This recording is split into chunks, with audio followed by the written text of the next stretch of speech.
Well, I'm Trudy Stubson and I teach art for a living. And currently I'm working twice a month at Gallery 4, kind of learning the ins and outs of the business and showing my artwork up here with all these amazing talented artists. So it's been a pleasure. I just always wanted to be up in the front room. I always admired all the artwork that I saw up here, and I had a lot of larger pieces and not enough space to really display them in the back room. And I was like, gosh, if I could just, you know, take that jump and go out here. But there was a lot of other things that were kind of making me shy away from that, like the commitment to coming in twice a month. I didn't know if that would work with my schedule, or even if there was a wall space available. I know sometimes you have to wait for a wall space to become available.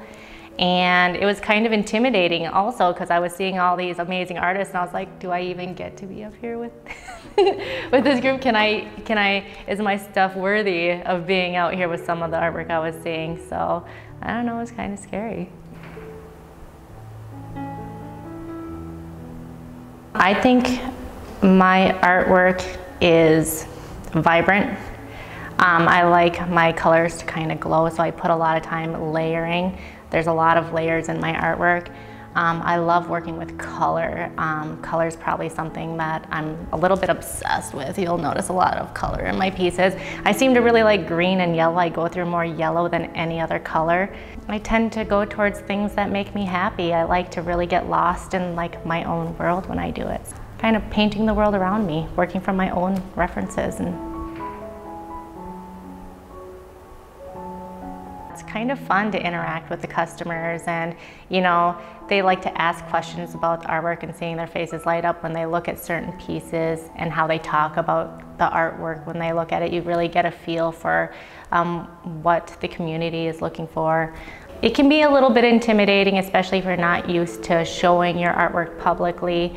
But it's a great experience. I think it's really important to grow as an artist, to keep challenging yourself and going out of your comfort zone, and just keep on making. I think it's a great opportunity to definitely take advantage. If someone is willing to give you that opportunity and let you experience it, especially if it's like handed to you on a silver platter, I mean, why would you say no?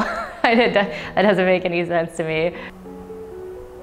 I had a bunch of larger stuff that I wasn't able to show, especially with COVID. I participate in a lot of local art shows, but a whole year of it not being able to be displayed and just kind of collecting. So I have quite an inventory that I can just keep cycling through. So it was actually at a really good time.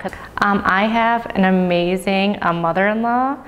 And as much as I love creating art, I love making art, I do not have an eye, I'm going to say, for what goes well together. I'm eclectic, so I just like impulsively grab things that I like, and I'm like, I like them, and I hang them up, and it's not cohesive. But she's amazing at that stuff. So she actually came over to my house and I gave her the dimensions of my space, and when she taped them out on my floor, and she actually curated it for me.